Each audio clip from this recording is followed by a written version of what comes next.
কবরের জীবনটা আসল জীবন। বিশ্বনবী দোয়া করতেন, আল্লাহুম্মা ইন্না নাউযু বিকা মিন আযাবিল কবর। আল্লাহ, আমি আপনার কাছে কবরের আযাব থেকে পানাহ চাই, কবরের আযাব থেকে বাঁচতে চাই। এই কবরের মধ্যে অনেক ফিতনা হবে, অনেক সুয়াল হবে। কবরে প্রশ্ন আছে না নাই? কথা বলেন। প্রথম প্রশ্ন জিজ্ঞেস করা হবে, মার রব্বুক, তোমার রব কে? বলেন, আমাদের রব কে? ওয়া মা দীনুক, তোমার ধর্ম কি? বিশ্বনবীর চেহারা দেখিয়ে বলা হবে, তাআরিফু মান হাযার রাজুল, এই লোকটারে চিনো? আমরা কি বলবো? আমরা চিনি, উনি আমাদের প্রিয় রাসূল মুহাম্মাদুর রাসূলুল্লাহ সাল্লাল্লাহু আলাইহি ওয়াসাল্লাম। এরপরে জিজ্ঞেস করা হবে, এগুলো কোত্থেকে শিখলা? আমরা বলবো, কোরআন থেকে। ফায়ুফসাহু লাহু কবরুহু ৭০ যিরাআন। এই সুন্দর সুন্দর উত্তর করতে পারলে আপনার কবরটারে ৭০ হাত লম্বা করে দেয়া হবে। ইফতাহু লাহু বাবুন ইলাল জান্নাহ, জান্নাতের দিকে একটা দরজা লাগিয়ে দেয়া হবে। ইউলবাসু মিন লিবাসি আহলিল জান্নাহ, জান্নাতীদের পোশাক পরিয়ে দেয়া হবে। জান্নাতের পোশাক কেমন হবে জানেন? রেশমের পোশাক। ওয়া লিবাসুহুম ফিহা হারির, the dress will be in Jannah with fine green silk with the gold embroidery. জান্নাতে যারা থাকবে তাদের পোশাক হবে পাতলা সবুজ রঙের রেশমের কাপড়ের পোশাক, যেটার মধ্যে গোল্ডের, স্বর্ণের ডিজাইন করা, এমব্রয়ডারি করা থাকবে। ওই পোশাক পরিয়ে দেওয়া হবে। আর বলা হবে নাম কান্নাউমিল আরুস, বাসর রাতে জামাই যেমনি আনন্দে ঘুমায় তুমিও ঘুমাও। দুনিয়াতে অনেক কষ্ট সহ্য করছো, দুনিয়াতে পুলিশের দৌড়ানি, র্যাবের দৌড়ানি, আছে না নাই? ইসলামের পক্ষে যারা কথা বলে নিজ এলাকায় পরবাসী, আছে না নাই? আহা, মামলা হামলা, ঝক্কি ঝামেলা ঝুঁকি একটার পর একটা, তার পিছু ছাড়ে না। সে ঘুমাইতেও পারে নাই, চিল্লায় বলেন ঠিক কিনা? আনন্দের ঘুম আমরা সেদিন দেব ইনশাআল্লাহ, কইবেন না? নাম কানাউমিল আরুস, বাসর রাতে বর যেমনি কনেকে নিয়ে ঘুমায় ঘুমাও। দুনিয়াতে ঘুমাইতে পারো নাই, দুনিয়াতে খালি দৌড়াইছো। কি করছো? দৌড়ানির উপরে ছিল। আজকে দৌড়ানি নাই, আজকে দৌড়ানি হবে ওই দলে। কথা কন। যারা ইসলামের পক্ষে ছিল না, আজীবন ইসলামের বাঁশ দিয়েছে, আজকে ওদেরকে বাঁশ দেওয়ার পালা। সেদিন হিসেব উল্টে যাবে। কথা বলেন। এবার ওদেরকে প্রশ্ন করা হবে, তুই ক মার রব্বুক, কয় আমি জানি না। কি জানোস? কয় কিছুই জানি না। কি যে জানি না ওইটাও জানি না। দ্বিতীয় প্রশ্ন, ওয়ামা দীনুক, তোর ধর্মের নাম কি? কয় জানি না। ফেরেশতারা কয় আর প্রশ্ন বাকি একটা, তারপরে আমগো খেলা শুরু। ওমান হাযার রাজুল, do you know this person? দেখো তো এই লোকটারে চিনা চিনা লাগে কিনা। কয় না, চিনি না, আমি কিচ্ছু জানি না, আমি কিচ্ছু মনে করতে পারছি না। খালি আমি মদ খাইতাম আর চিয়ার্স করতাম, এটা মনে আছে। আমি ইসলামের বিরুদ্ধে দৌড়াতাম, ইসলামের পক্ষের শক্তির উপর হামলা চালাতাম, এগুলো মনে আছে। কোরআনের বিরুদ্ধে ছিলাম, ইসলামের বিরুদ্ধে ছিলাম, বিশ্বনবীর বিরুদ্ধে ছিলাম। বিশ্বনবীর বিরুদ্ধে আমি বিষোদাগার করতাম, ইসলামের বিরুদ্ধে আমি জনপ্রচারণা চালাতাম। আজীবন আমার জীবনটারে আমি কাটিয়েছি ইসলামের বিপক্ষে। সুদ, ঘুষ, দুর্নীতি, যৌতুক, মদ ছিল আমার নিত্য সঙ্গী। আমি কিচ্ছু মনে করতে পারছি না, আমার ধর্ম নাই, আমার কিছুই মনে নাই। ফেরেশতারা বলবে, ঠিক আছে, এবার আমগো খেলা শুরু। ফায়ুতরাকু বিমাতারিকা মিন হাদিদ, লোহার হাতুড়ি দিয়ে এবার ওর পিটানো শুরু হবে। পিটাতে পিটাতে ওর গায়ের গোশত আর মাসেলগুলো থেতলে ফেলা হবে। ইয়াকালু লিল আরদি ইলতাইমি, জমিনকে বলা হবে চাপ দাও। ফাতাখতালিফা আদলাউ, ওয়াল আয়াযু বিল্লাহ। কবরের এক পাশের মাটি আরেক পাশের মাটি এমন ভাবে চাপ দিবে, ডান পাশের পাজরের হাড় বাম দিকে ঢুকে যাবে, বাম দিকের হাড়টি ডান পাশে এসে যাবে। ওর চিৎকারে পুরো কবরস্থানটা থারথার করে কাঁপবে। ওরে বাঁচানোর তখন কেউ থাকবে না। ওর ক্ষমতা, ওর দাপট, ওর হুঙ্কার, ওর অহংকার ওরে বাঁচাতে পারবে না। চিল্লায় বলেন ঠিক কিনা? হাত্তা সা, কিয়ামত পর্যন্ত, কিয়ামত পর্যন্ত এই দুর্বিষহ জীবন সময় তার কাটতেই থাকবে। আল্লাহ, কবরের এই আযাব থেকে তুমি আমাদেরকে বাঁচাও। সূরাতুল মুলক যারা নিয়মিত তেলাওয়াত করবে, আল্লাহর মেহেরবানিতে তাদের কবরে কোনো আযাব হবে না। করতে রাজি আছেন? কথা কয় না। করতে রাজি আছেন সবাই? বিষ্ণু বললেন, এখানেই শেষ নয়, আরো আছে। শাফাআত লি সাহিবিহা, এই সূরাটা কিয়ামতের দিন এই সূরা যে তেলাওয়াত করবে তার পক্ষে সুপারিশ করবে।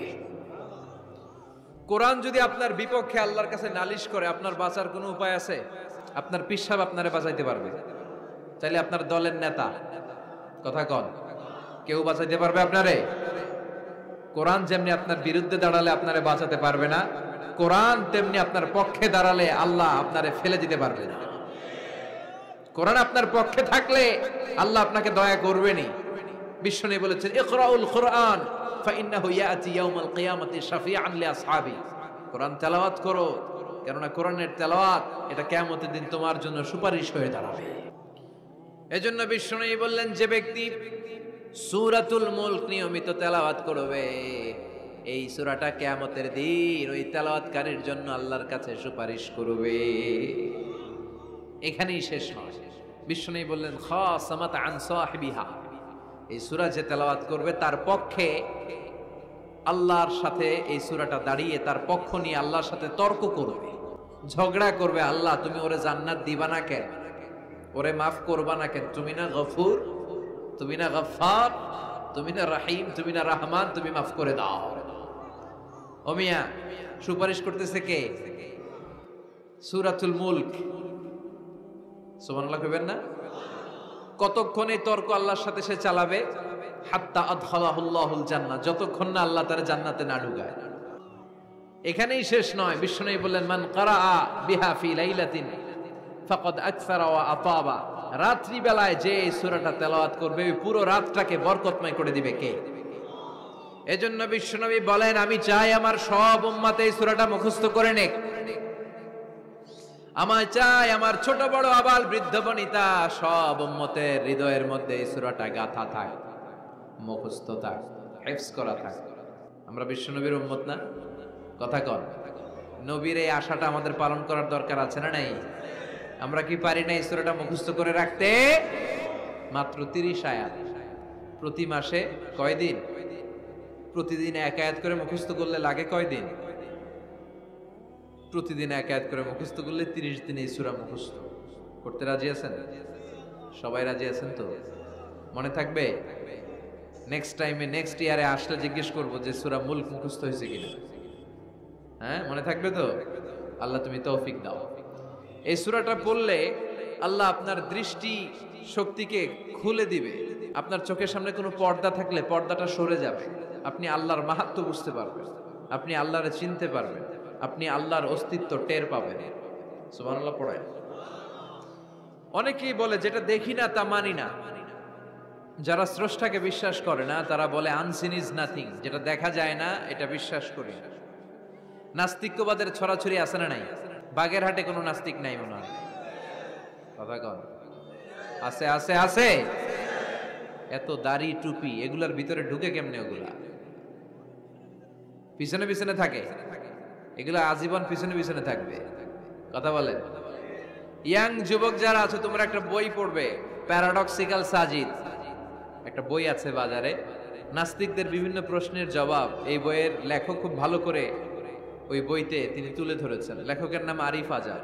এটা পড়লে শিক্ষিত যারা তাদের মনের মধ্যে এই ঘুরপাক করা প্রশ্নগুলোর উত্তর তারা পেয়ে যাবে। বইয়ের নাম প্যারাডক্সিক্যাল সাজিদ, আরিফ আজাদের লেখা। তো তার পাশাপাশি এই সূরাটা পড়লেও আমরা জানতে পারবো, কারণ এই সূরাটা হচ্ছে the surah is an eye opener for us all, আমাদের সবার চোখ খুলে দিবে এই সূরাটা। আমাদের ঘুমন্ত বিবেককে জাগিয়ে তুলবে এই সূরাটা। যারা বলে যে স্রষ্টাকে দেখা যায় না তাদের জন্য এই সূরাটা একটা মেডিসিন। আল্লাহ কেমন যেন এই সূরায় বলতে চায়, ওপেন ইউর আই, তুমি তোমার চোখ খোলো না একটু, you must find your God, তুমি তোমার আল্লাহরে খুঁজে পাবা। আপনি আকাশের দিকে তাকান, বাতাসের দিকে তাকান, জমিনের দিকে তাকান, আল্লাহরে খুঁজে পাবেন। সাইয়েদনা ইব্রাহিম তারার দিকে তাকালেন, বললেন মনে হয় এটাই আমার রব। পরে দেখে তারা নাই, কয় না না, আমার রব তো আমার ছেড়ে চলে যেতে পারে না। সাইয়েদনা ইব্রাহিম চাঁদ দেখলেন, পূর্ণিমার চাঁদ দেখে ভাবলেন তাইলে এটা তো তারার চেয়েও বড়, মনে হয় এটা আমার রব। পরে দেখলেন চাঁদও নাই। সাইয়েদনা ইব্রাহিম কয় আমিও আপনার লগে নাই। এরপরে সূর্য উঠলো, গগন বিদারী সূর্য পুরো জমিনটারে আলোকিত করে ফেললো। উনি বললেন হাদা আকবার, সূর্য অনেক বড়, তাহলে এটা আমার রব। পরে বিকেলবেলা যখন সূর্য ডুবে যায়, সাইয়েদনা ইব্রাহিম কয় না, আমার রব তো আমার ছেড়ে কোথাও চলে যেতে পারে।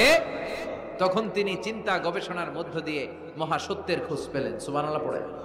মহাসত্য হচ্ছেন একজন, চিৎকার করে বলতে হবে তিনি কে? সে আল্লাহ বলে, গোলাম, আমার অস্তিত্ব অনুভব করার জন্য তোমাকে ডজন ডজন বই পড়া লাগবে না, ডক্টরের ডিগ্রি লাগবে না। তুমি আমার সৃষ্টি করা এ বসুন্ধরার দিকে তাকাও, এই গাছপালা নেয়ামত রাজির দিকে নজর বুলিয়ে তাকাও।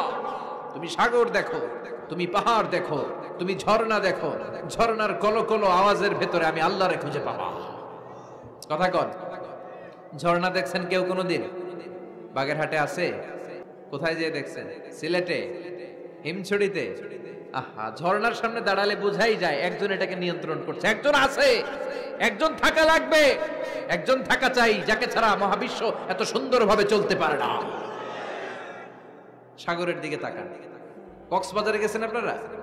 আহা, কি ক্ষুদ্র আমি, কি তুচ্ছ আমি, কি নগণ্য আমি। যখন আমার অলমোস্ট প্রতি সপ্তাহে কক্সবাজারে ফ্লাইট থাকে, আমার কক্সবাজারে অনেক প্রোগ্রাম থাকলে আমি বিকেলে আগে সাগরের সামনে চলে যাই, নিজে যে কত ছোট এটা দেখার জন্য। বঙ্গোপসাগরের সামনে দাঁড়ালে আয়রে নিজের কি ইয়াতিম লাগে, কি ছোট্ট আমি, কি সাগরের তর্জন গর্জন।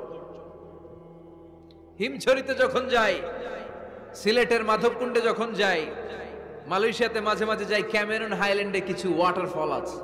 আল্লাহু আকবার, এই ঝর্ণার আওয়াজের মধ্যে মনে হয় যেন আল্লাহর জিকির শোনা যায়, ঠিক কিনা?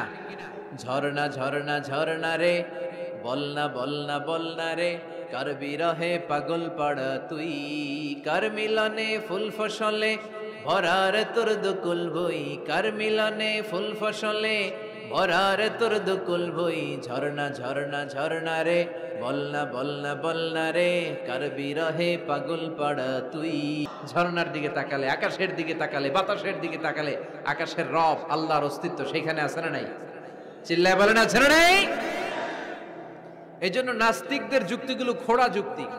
তারা বলে আনসিন ইজ নাথিং, যেটা দেখি না ওইটা মানি না। এরকম কিছু গাধা আছে না নাই? হাদারাম, উল্লুক্কা পাঠা, যেটা দেখি না ওইটা মানি না। আচ্ছা বলেন তো, আমরা কোনোদিন আমেরিকা দেখছি সরাসরি? কথা কয় না। টিভিতে দেখছি, বইতে দেখছি আমেরিকার ছবি, কিন্তু সরাসরি এটা আমেরিকা দেখছি? তাই বলে আমরা আমেরিকা মানি না? কথা বলেন। নাস্তিক যারা কথা বলে এরা বাতাস দেখতে পায়? উত্তর দেন, বাতাস দেখা যায়? তো নাস্তিকের যারা দল, নাস্তিকের গোষ্ঠী, ওরা কি বাতাসকে মানে না? Why do you believe on that? Why do you believe on air in the atmosphere? বায়ুমণ্ডলে যে বাতাস আছে এটা কেন মানো? বাতাস তো দেখো না। কে কারো যখন মাইগ্রেনের পেইন হয় মাথায়, আমার প্রচন্ড ব্যথা, আপনারা কি দেখতে পাচ্ছেন ব্যথাটা? কিন্তু মাথায় যে ব্যথা হয় এটা আপনারা মানেন না, নাস্তিকেরা মানে না। তাহলে ওদের যুক্তির কোনো গ্রাউন্ড আছে? কোনো গ্রাউন্ড নাই। যেটা দেখা যায় না এটা নাকি ওরা বিশ্বাস করে না। আল্লাহ বলেন সৃষ্টির দিকে তাকা, নজর করে দেখ, আমি আল্লাহর নিদর্শন আছে। সুবহানাল্লাহ পড়েন। নাস্তিকদের কিভাবে আপনি বুঝাবেন? একটা ঘটনা বললে চমৎকার বুঝতে পারবেন।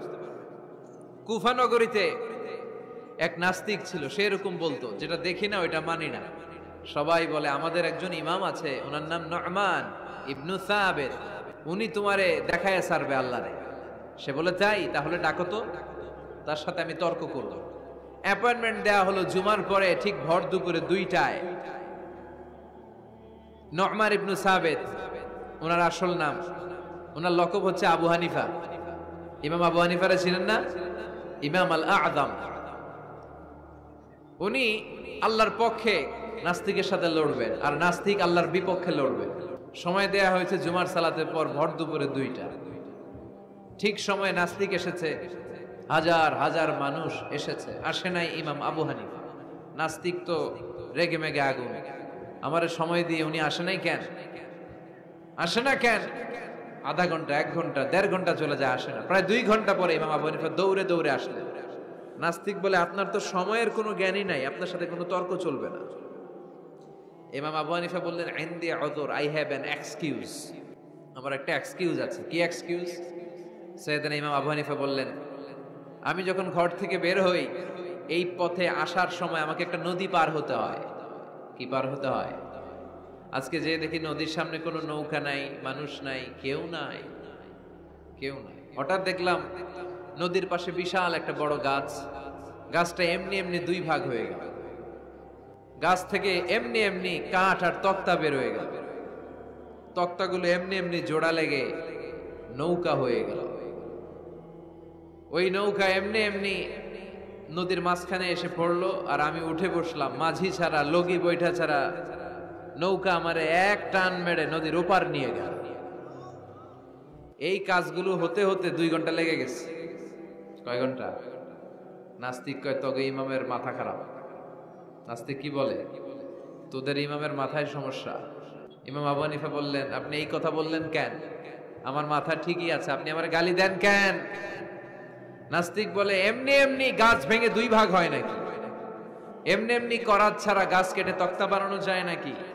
এমনি এমনি মিস্ত্রি ছাড়া তক্তা লাগিয়ে নৌকা হয়? এমনি এমনি মাঝি ছাড়া নৌকা চলে নাকি? সাইয়েদানা ইমাম আবু হানিফা বললেন, এই তো আপনি লাইনে চলে আসছেন, এখন আপনারে বুঝাইতে খুব সুবিধা হবে। এমনি এমনি নৌকা হয় না, তক্তা হয় না, এমনি এমনি গাছ কেটে 2 ভাগ হয় না, তাহলে আকাশটা কেমন করে এমনি এমনি হলো? এই জমিনটা কেমন করে এমনি এমনি হলো? দ্বিপ্রহরের জলজলের সূর্যটা কেমন করে প্রতিদিন দিনক্ষণ টাইম ঠিক করে সকালে পূর্ব দিক থেকে উঠে পশ্চিম দিকে ডুবে যায়? কেমন করে আকাশ থেকে বৃষ্টি নামে এমনি এমনি? কেউ যদি এটা না করে এমনি এমনি কেমন করে পৃথিবী সৃষ্টি হয়? নাস্তিকের ঘুমন্ত বিবেক এবার জাগ্রত হয়েছে, এবার সে চোখ মেলে তাকিয়েছে। সেজন্য এই পৃথিবীতে এখন নতুন এসেছে, সে নতুন করে আবার পৃথিবী দেখতে লাগলো। তাই তো? সুবহানাল্লাহ কইবেন না? তাই তো, এমনি এমনি তো কিছু হতে পারে না। There should be someone who is controlling everything. একজনকে থাকাই লাগবে যিনি মহাবিশ্ব নিয়ন্ত্রণ করছে। চিল্লায় বলেন, যিনি কে?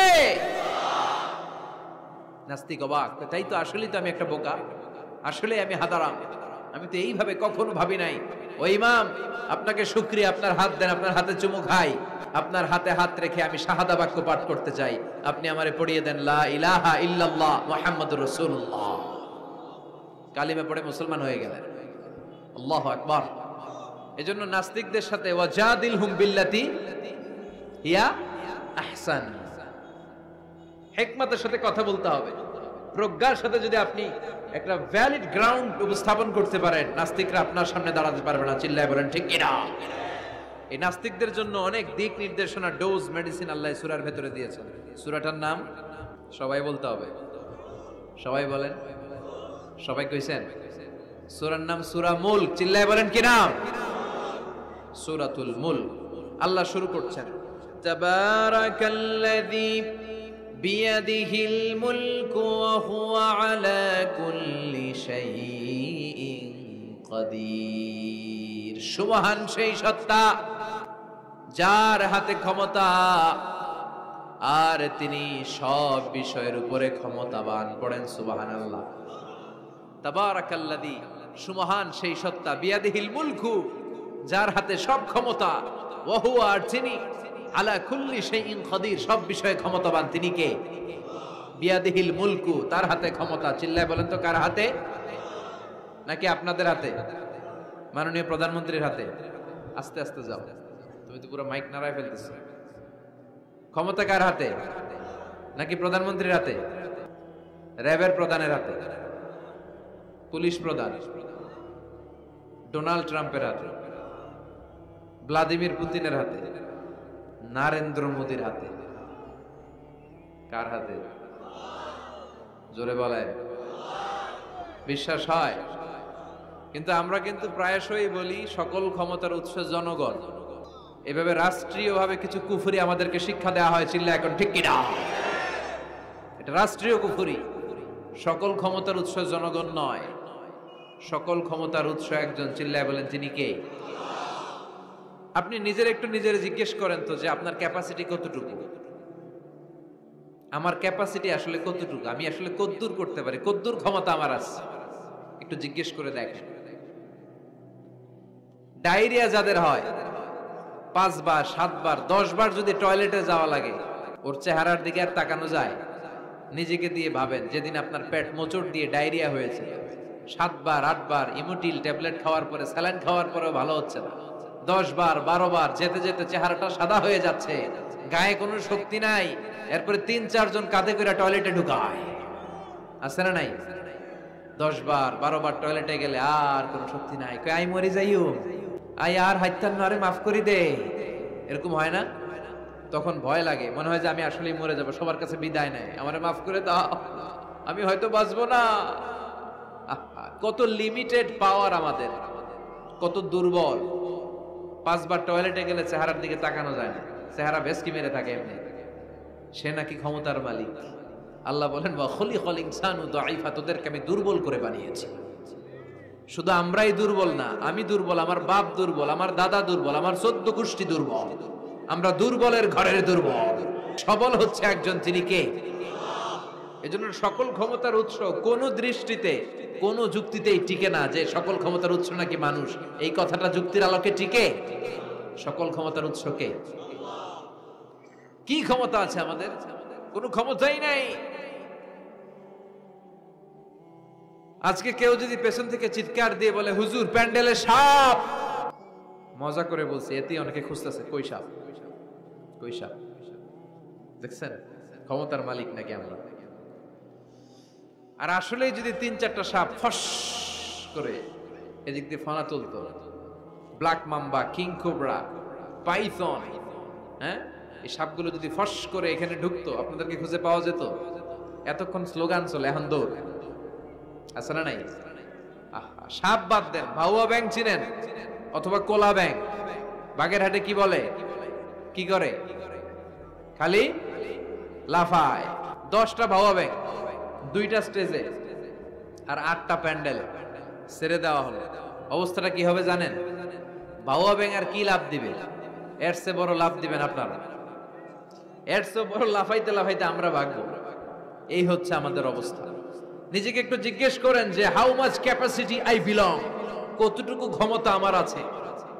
আহা, মাঝে মাঝে বাসে যখন আমরা চড়ি, পেশাব চাপে না? কথা বুঝতেছে না বোধহয়। আমরা বাসে করে সফরে যাচ্ছি, পেশাব চাপে না? চাপে।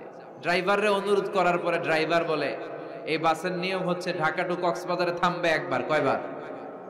আরো 20 কিলোমিটার পরে ওইখানে থামানো হবে। ওই বেটার যান যায় যায় পেশাবের চাপে। এরকম পরিস্থিতিতে আমরাও জীবনে কালে ভদ্রে 2-1 বার পড়েছি কিনা? ওই সময়ের কথাটা একটু খেয়াল করেন যে আপনার কি অবস্থা হয়েছিল তখন। সে নাকি ক্ষমতার মালিক, সে নাকি সকল ক্ষমতার উৎস, যার 10 মিনিটের পেশাব আটকে রাখার ক্ষমতা তার থাকে না। এজন্য মানুষ কখনো ক্ষমতার উৎস হতে পারে না। চিৎকার করে বলতে হবে সকল ক্ষমতার উৎস কে? কি দুর্বল আমরা। মশা কামড়াইলে মশারে ধরতে পারি না, মারতে পারি না, দৌড়। মশা ওইরা কই চলে যায় খুঁজেও পাই না। কুত্তা এম করে কামড়াইলে আমরা কুত্তারে কামড়াইতেও পারি না। কথা বলেন, অসহায় হয়ে তাকিয়ে থাকি। আহা, কি দুর্বল আমরা, কি দুর্বল। কোনো ক্ষমতা নাই। তুফান, ঝড়, জলোচ্ছ্বাস, ভূমিকম্প হলে টের পাওয়া যায় আমরা কত দুর্বল।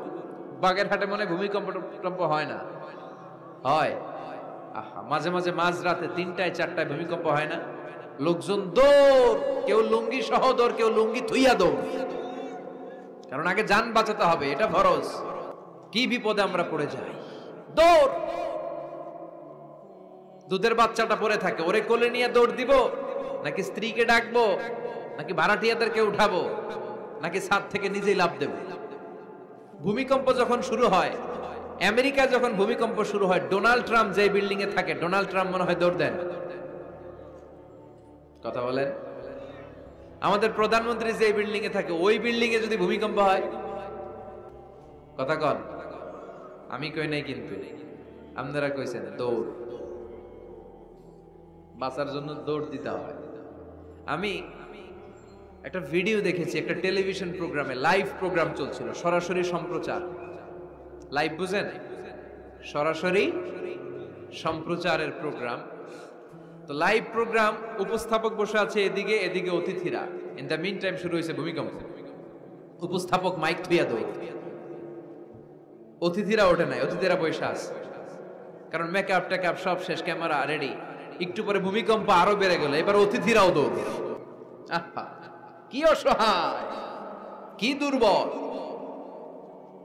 ভূমিকম্প যখন শুরু হয় মানুষগুলো খালি দৌড়ায়, খোলা মাঠে যেতে চায়, বিল্ডিং টাওয়ার গুলো যেন গায়ের উপর থপাস করে না পড়ে বাঁচতে চায়। কি চায়? বাঁচতে চায়। যার বাঁচার জন্য লড়াই, ও নাকি ক্ষমতার মালিক। এটা বিশ্বাস করবে কেউ? কক্সবাজারে যখন তুফান শুরু হয়, জলোচ্ছ্বাস শুরু হয়, ওখানে একটা দ্বীপ আছে, পাহাড়ি দ্বীপ, নাম মহেশখালী। ওইখানে বৌদ্ধদের স্বর্ণ মন্দির আছে। সেখানে যখন তুফান 30 ফিট 40 ফুটের জলোচ্ছ্বাস হয়, ওই বৌদ্ধ মন্দিরের বৌদ্ধগুলো নিচে নেমে জিকির করা শুরু করে দেয় আল্লাহ। কার জিকির করে? কারণ ওরা খুব ভালো করেই জানে যে গৌতম বুদ্ধ আমাদের বাঁচাতে পারে না, বাঁচাতে পারে একজন। চিল্লায় বলেন, যিনি কে? এই জন্য বিপদে পড়লে টের পাওয়া যায় যে আমরা কত দুর্বল। আমি গত পরশু ঢাকা থেকে এসেছি। আমার প্রোগ্রাম ছিল সাতক্ষীরায়। ঢাকা থেকে যশোর নভোয়ারে করে এসেছি। তো সেখানে যারা বিমানবালারা থাকে তারা কেমন যেন প্যান্ট ট্যান্ট স্যুট টুট পরে আসে, নিজেদেরকে সাজিয়ে গুছিয়ে। এই বিমানবালাগুলো লিপস্টিক মেখে নিজেকে মেকআপ করে প্রদর্শন করে, কারণ তাদের সৌন্দর্যটাই হচ্ছে এখানে আসল জিনিস। সৌন্দর্য না থাকলে এদেরকে এয়ার হোস্টেস বানায় না। আমরা সিটে বসলাম, ইনস্ট্রাকশন দিল বিমানটা এখন টেক অফ করবে। ইন দ্য মিন টাইম এই মেয়েটা মাইক্রোফোন হাতে নিয়ে বলতে আরম্ভ করলো, ভদ্র মহিলা এবং ভদ্র মহোদয়গণ, আপনারা আপনাদের সিট বেল্ট গুলো বেঁধে নিন। এখনই আমাদের উড়োজাহাজটি শাহজালাল আন্তর্জাতিক বিমানবন্দর থেকে 14,000 ফিট উপর দিয়ে যশোর বিমানবন্দরে উদ্দেশ্যে ছুটবে। আল্লাহু আকবার, আল্লাহু আকবার, আল্লাহু আকবার। তো আমি ঘাড় ঘুরে তাকাইলাম, কি রে আল্লাহু আকবার বলে কেডা? পরে তাকাই দেখি ওই মেয়েই পড়তেছে, কাগজের মধ্যে লেখা। অবাক হলাম, যার চলাফেরা এরকম, বেশভূষা এরকম, এই মেয়েটা এখন আল্লাহু আকবার, আল্লাহু আকবার, আল্লাহু আকবার পড়ছে। আর পড়ছে শুদ্ধ অশুদ্ধ মিলিয়ে, সুবহানাল্লাযী সাখখারা লানা হাযা ওয়া মা কুন্না লাহু মুকরিনিন। আমি মিলাতে পারলাম না যে আল্লাহু আকবার পড়ে কেন। পরক্ষণে আমি বুঝলাম যে এইমাত্র বিমানটা গ্রাউন্ড ছেড়ে দিয়ে 14,000 ফিট উপরে উঠে যাবে। ওদের সবার খুব ভালো করেই জানা, ওই 14,000 ফিট উপরে আকাশের মাঝে আমাদেরকে বাঁচানোর কেউ নাই। কেউ আমাদেরকে, পুলিশ আমারে বাঁচাতে পারবে না, এয়ারলাইন্সের ম্যানেজার আমারে বাঁচাতে পারবে না, কোন সিকিউরিটি আমারে বাঁচাতে পারবে না, ফায়ার সার্ভিসের ওরা আমাকে বাঁচাতে পারবে না। ওই 14,000 ফিট উপর থেকে আমারে বাঁচাতে পারে একজন। চিল্লায় বলেন, যিনি কে? এটা খুব ভালো করে জানে, হিসাবটা খুব সহজ। এজন্য ওঠার আগে আল্লাহু আকবার লাগে, আর নিচে নামলেই দুম্মা চলে দুম।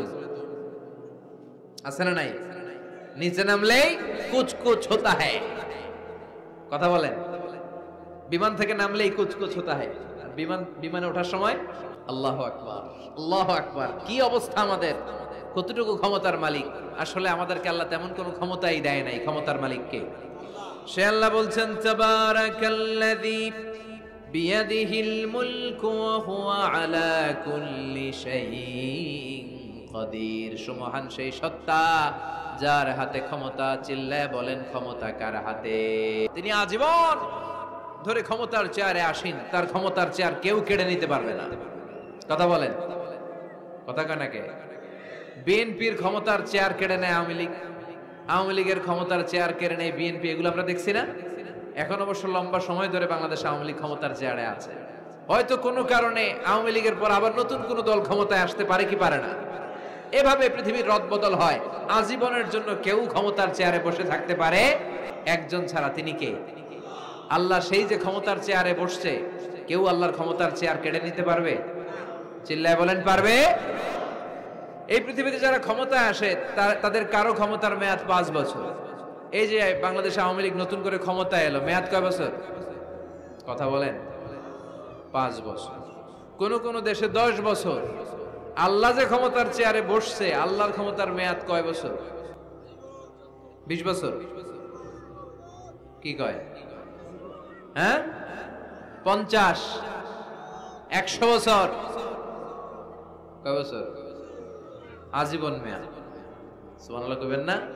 হুয়াল আউয়াল ওয়াল আখির ওয়াল যাহির ওয়াল বাতিন ওয়া হুয়া বিকুল্লি শাইইন আলিম। আল্লাহ বলে, আমি প্রথম, আমি শেষ, আমি গোপন, আমি প্রকাশ্য। আমি চিরকালের জন্য ক্ষমতার চেয়ারে বসেছি, কোনোদিন এই চেয়ার আমি ছাড়বো না। ঠিক কি না? উনি আজীবন ক্ষমতার মালিক, উনি শুরু থেকে আছেন, শেষ পর্যন্ত থাকবেন। সুবহানাল্লাহ পড়ে। আমার কথা কি বোঝা যাচ্ছে? বুঝতে পারতেছেন? পৃথিবীর অনেক দেশে আবার ডেমোক্রেটিক সিস্টেমে ভোটে জিতে ক্ষমতায় আসতে হয়। যেমন আমাদের দেশ ডেমোক্রেটিক কান্ট্রি, ভোট যার বেশি ক্ষমতা তার বেশি, ভোট পেয়ে ক্ষমতায় আসে। তো আল্লাহ তো ভোটে জিতে মনে হয় ক্ষমতায় আসছিল না, ভোট ছাড়া আসছে, কারচুপি করে আসছে আল্লাহ। হ্যাঁ, অনেক দেশে রাজতন্ত্র, মোনার্কি সিস্টেম, রাজার পোলা রাজা, আল্লাহর বাবা ছিল রাজা, এজন্য আল্লাহও রাজা। কথা বলেন। আল্লাহ বলে না, ভোটে জিতে আমার ক্ষমতার চেয়ারে বসা লাগে নাই, আমার বাবা নাই, আমার ছেলে নাই, আমার কেউ নাই, আমি একাই সব ক্ষমতার মালিক, আমি চিরকালের জন্যই ক্ষমতার চেয়ারে বসা। চিরকাল, আজীবন তিনি ক্ষমতার চেয়ারে থাকবেন। আবার অনেক সময় দেখা যায় ক্ষমতায় যেতে হলে অন্যান্য পার্টির সাথে কোয়ালিশনে যেতে হয়, শরিক বানাতে হয়। আল্লাহর ক্ষমতায় তো শরিক আছে না? আছে। আল্লাহ বলেন ওয়ালাম ইয়াকুল্লাহু শারীকুন ফিল মুলক, আমার ক্ষমতায় কোনো পার্টনার নাই, কোনো শরিক নাই, তোদের মতো আমি কারোর সাথে জোট করি নাই, জোট ছাড়া, শরিক ছাড়া, কোয়ালিশন ছাড়া আমি ক্ষমতার চেয়ারে বসা, আজীবন আমার ক্ষমতার মেয়াদ, কেউ আমার ক্ষমতার চেয়ার থেকে নামাতে পারবে না। পৃথিবীর অনেক দেশের এরকম নমুনা আমরা জানি, আন্দোলন করে সরকারকে ক্ষমতার চেয়ার থেকে নামানো হয়, আছে না নাই? গণ অভ্যুত্থান করে চেয়ার উল্টে দেওয়া হয়, মিলিটারি কু হয়, ক্ষমতার চেয়ারে আর থাকা যায় না। তো আমরাও যদি সবাই মিলে একটা আন্দোলনে নামি, তাহলে আল্লাহর ক্ষমতা শেষ। কি বলেন? আমরা 700 কোটি মানুষ, আমাদের সাথে পারবে আল্লাহ? 700 কোটি মানুষ আন্দোলন করলেও আল্লাহর নামাতে পারবে না? বুঝে শুনে উত্তর দিয়েন। 700 কোটি কিন্তু পারবে? পারবে? আচ্ছা, জিন জাতিরা যদি বলে, জিনেরা তো আমাদের চেয়েও পাওয়ারফুল, তারা যদি বলে ও মানব জাতি আমরাও তোদের সাথে আছি, আল্লাহরে মানি না, মানুষ জিন ভাই ভাই, আল্লাহর আর রক্ষা নাই, তাহলে আল্লাহর ক্ষমতা শেষ? তাও না। কি বলে এগুলো? বলে কি? আচ্ছা, ফেরেশতারাও যদি বলে যে আমরাও আল্লাহর আর মানছি না, আমরা জিনেরা মানুষেরা 3 দলীয় জোট, 3 দলীয় জোট হলেও পারবে না। আল্লাহ বলে গোটা বিশ্বের সবাই মিলে যদি আমার বিরুদ্ধে আন্দোলনে লেগে যাস, আমার ক্ষমতার 1 ইঞ্চিও কমাতে পারবি না। এজন্য রাব্বুল আলামিন বলেন তাবারাকাল্লাযী বিয়াদিহিল মুলকু ওয়া হুয়া আলা কুল্লি শাইইন কাদির।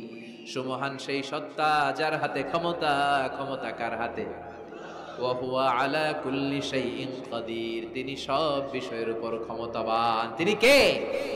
তিনি চাইলে পাহাড়কে দরিয়া করতে পারে, তিনি চাইলে দরিয়াকে পাহাড় করতে পারে, তিনি চাইলে ধনীকে গরিব করতে পারে, গরিবকে ধনী করতে পারে, তিনি চাইলে সম্মানিতরে অপমানিত করতে পারে, আবার চাইলে অপমানিতরে সম্মানিত করতে পারে। তিনি কে? ফাআলুল লিমা ইউরিদ, তিনি যা ইচ্ছা তাই করতে পারেন, তার কাছ থেকে জবাবদিহিতা করার কেউ নাই, তিনি সবার কাছে জবাবদিহি চায়। চিল্লায় কোন ঠিক কিনা? সে আল্লাহ বললেন সুমহান সত্তা যার হাতে ক্ষমতা, তিনি সব বিষয়ের উপর ক্ষমতাবান। এজন্য আমাদের মনে রাখতে হবে আমাদের কোনো ক্ষমতা নাই, ক্ষমতার মালিক কে। আর কোনদিন বাগেরহাটের ভাইয়েরা জনগণ সকল ক্ষমতার উৎস, এই কথা বলবেন? মনে থাকবে? তাহলে আওয়াজ করে বলেন তো, সকল ক্ষমতার উৎস কে? সবকিছু করতে পারে কে? সব ক্ষমতার মালিক আল্লাহ।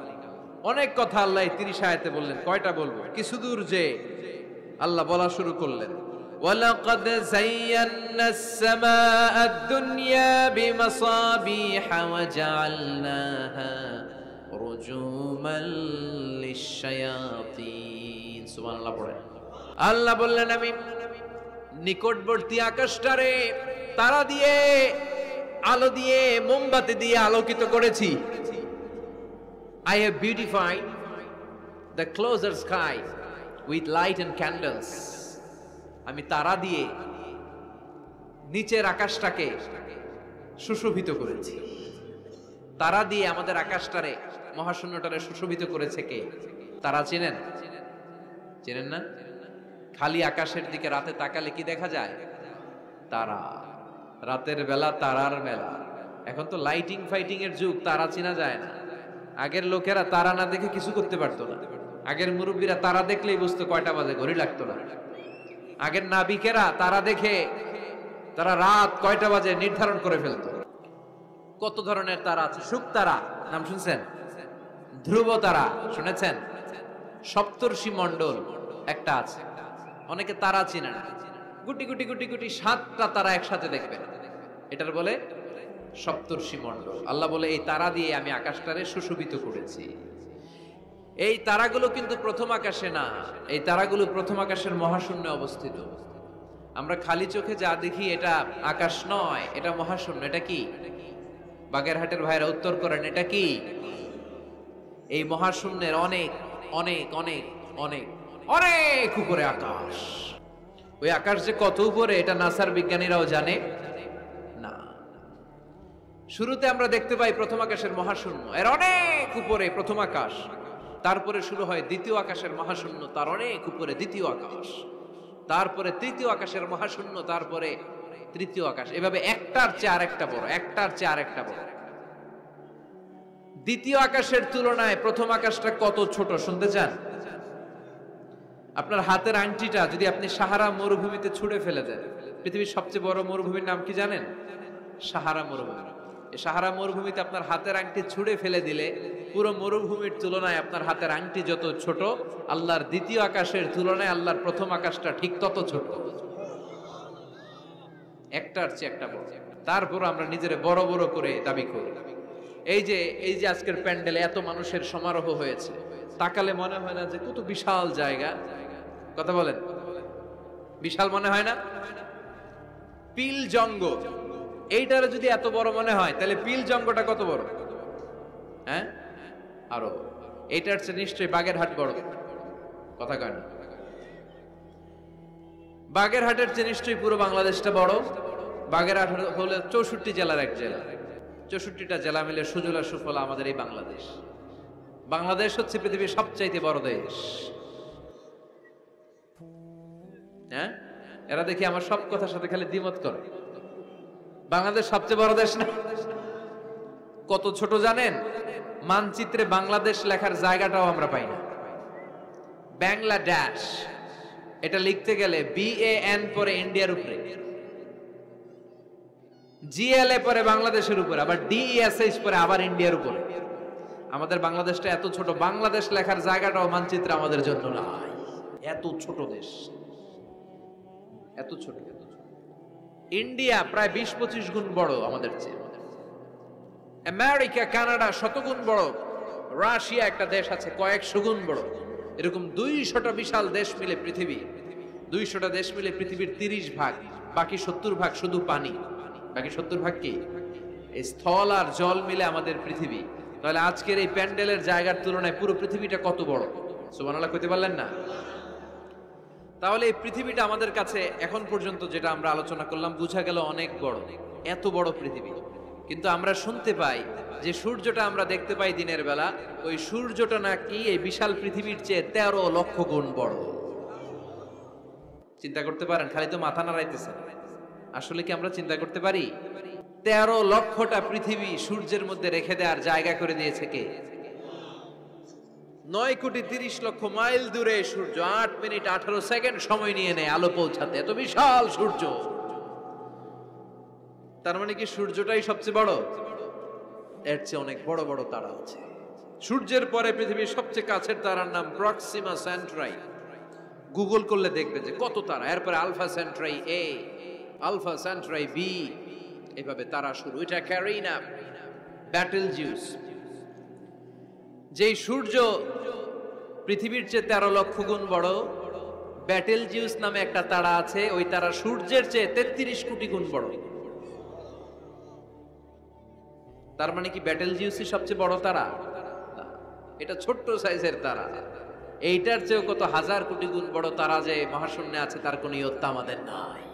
এরকম হাজার হাজার million trillion zillion pillion octillion তারা মিলে আমাদের এই গ্যালাক্সিটা গঠিত। আমাদের গ্যালাক্সির নাম মিল্কি ওয়ে। আমাদের গ্যালাক্সির নাম শুনছেন না বিজ্ঞানে আমরা পড়ছি না আমাদের গ্যালাক্সির নাম মিল্কি ওয়ে। আমাদের গ্যালাক্সির পরে আমাদের সবচেয়ে কাছের গ্যালাক্সির নাম অ্যান্ড্রোমেডা। কি নাম? আমাদের গ্যালাক্সি থেকে অ্যান্ড্রোমেডাতে পৌঁছতে 2.5 মিলিয়ন লাইট ইয়ার লেগে যাবে যদি লাইটের গতিতে আমরা ছুটি। 2.5 মিলিয়ন লাইট ইয়ার, 1 মিলিয়নে 10 লাখ, 2.5 মিলিয়নে 25 লক্ষ লাইট ইয়ার। এই পৃথিবীতে সবচেয়ে দ্রুতগামী যে জিনিসটার আবিষ্কার হয়েছে সেটার নাম আলো। সেটার নাম সবাই বলেন। আলো সবচেয়ে দ্রুত ছোটে। কত দ্রুত জানেন? 1 সেকেন্ডে 1,86,000 মাইল বেগে ছোটে। 1 ঘন্টায় না, 1 মিনিটে না, এক সেকেন্ডে ছুটে কত দূর? আরে 1 সেকেন্ড কইতে তো 2 সেকেন্ড লাগে। 1 সেকেন্ড এটা বলতে বলতে 2 সেকেন্ড লেগে যায়, কিন্তু 1 সেকেন্ডে নাকি সে 1,86,000 মাইল দূর চলে গেছে। এই আলোর গতি সম্পন্ন একটা রকেট যদি কেউ বানাতে পারে, যে রকেটটাও আলোর মতো সেকেন্ডে 1,86,000 মাইল বেগে ছুটবে, এরকম রকেট যদি বানানো যায়, তাহলে এই রকেট দিয়ে আমাদের গ্যালাক্সি থেকে আমাদের প্রতিবেশী গ্যালাক্সি অ্যান্ড্রোমেডাতে পৌঁছতে 25 লক্ষ বছর লেগে যাবে। সুবহানাল্লাহ। বাড়িতে যায় বলবেন সবাই, চিৎকার করে পড়েন আল্লাহু আকবার। সে আল্লাহ বললেন, লাকাদ যায়্যানাস সামাআদ দুনিয়া বিমাসাবিহা ওয়া জাআলনাহা রুজুমান লিশ-শায়াতিন। আমি তোমাদের জন্য দুনিয়ার আকাশটারে সুন্দর সুন্দর তারা দিয়ে সুশোভিত করেছি। এরকম বিশাল বিশাল তারা দেখতে তো মনে হয় ছোট্ট একটা ডটের মতো না, একটা ফোঁটার মতো মনে হয় না তারাগুলা? এত বিশাল বিশাল তারা মহাশূন্যে রেখেছে কে? চিল্লায় বলেন কে? এরপরে এই সূরার মাঝে মাঝে এসে আল্লাহ বললেন, হুয়াল্লাযী জাআলা লাকুমুল আরদা যালুলান ফামশু ফি মানাকিবিহা ওয়া কুলু মির রিজকি ওয়া ইলাইহিন নুশুর। আল্লাহ বলে, আমারে তোরা চিনিস না, চিনে নে। আমি হলাম এমন সত্তা, আমি তোমাদের জন্য জমিনটারে সমতল বানিয়ে দিয়েছি, তাই যেখানে মন চায় তোমরা সুন্দর করে হেঁটে হেঁটে যেতে পারো। তার মানে এই নয় যেখানে খুশি সেখানে যাবা, শেষকালে আমার দিকে ফিরে আসতে হবে, ঠিক কি না? মিনহা খালাকনাকুম ওয়া ফিহা নুঈদুকুম ওয়া মিনহা নুখরিজুকুম তারাতান উখরা। মাটি থেকে বানালাম, মাটির কবরে পাঠালাম, আবার মাটির কবর থেকে আমাদেরকে উঠায়া দিবে কে? আল্লাহ বললেন যালুলান, আমি জমিনকে বানিয়েছি সমতল। আরেক আয়াতে বললেন হুয়াল্লাযী জাআলা লাকুমুল আরদা ফিরাশা, আমি জমিনকে বানিয়েছি বিছানা। সমান সমান না হলে আজকের প্যান্ডেলে এত সুন্দর করে আপনারা বসতে পারতেন? কথা বলেন না। প্যান্ডেলের এদিকে উঁচা, এদিকে নিচা, এদিকে খাড়া, এদিকে তেড়া, এদিকে গর্ত, এদিকে ভাঙ্গা, এরকম হইলে আজকে প্যান্ডেলটা সমান হইতো?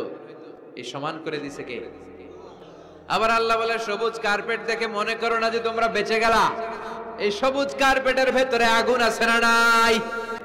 আমরা যে পৃথিবীর উপরে লাঙ্গল দিয়ে হাল চাষ করি, গাছ লাগাই, হেঁটে চলি, এই মাটিটার নিচে আগুন আছে। কি আছে? বিশ্বাস হয় নাকি আজগুবি কথা লাগে? রূপ কথা মনে হয় না? এই পৃথিবীর মাঝখানে আছে আগুন, জ্বলন্ত আগুন। আল্লাহ কোরআনে কসম কেটেছেন, ওয়াল বাহরিল মাসজুদ, ফুটন্ত টকবকে সাগরের পানির কসম। আমেরিকান নেভাল একাডেমির সায়েন্টিস্টরা তারা হিসাব মিলাতে পারে না, সাগরের পানি দেখি ঠান্ডা, কিন্তু আল্লাহ কয় ফুটন্ত টকবকে সাগরের পানির কসম। এই গরম আল্লাহ পাইলো কই? তারা ভাবলো নিশ্চয়ই ভিতরে গরম আছে, নাইলে গরম আসলো কোত্থেকে? দেখি তো কোরআনের কথা সত্য কিনা। তারা সব সময় কৌতূহলী, এই কৌতূহলই তাদেরকে মহাবিশ্বের সুপার পাওয়ারের আসনে আসীন করেছে। আমাদের কোনো কৌতূহল নাই, আমগো আছে ফতুয়াবাজি। কথা কন। আমি তবলিগ, বাকি সব কাফের। আমি জামাত ইসলাম, বাকি সব মুনাফিক। আমি আহলে হাদিস, বাকি সব ঈমান হারাম। কথা কন। এই গুতাগুতি আছে না নাই? ফতুয়াবাজি আছে না নাই? একজনের পিছনে আরেকজন আছে না নাই? কি কারণে যে ফতুয়াবাজি করে, গীবত করে লেগে থাকে আল্লাহই জানে। এরা কি বুঝে এগুলো করে আল্লাহই জানে। খালি ফতুয়াবাজি, খালি গীবত, কেউ কারো ভালোটা দেখতে পারে না। একজন দাওয়াতি কাজ করতেছে, হকের কথা বুঝাচ্ছে, হাজার হাজার মানুষ তার স্পষ্ট ভাষা আর সহজ সাবলীল ব্যাখ্যার কারণে ইসলামের সৌন্দর্য খুঁজে পেয়েছে, কিন্তু তারেও ঠ্যাং ধরে নিচে নামাতে চায়। এটা বাংলাদেশ, এমন দেশটি কোথাও খুঁজে পাবে না কো তুমি।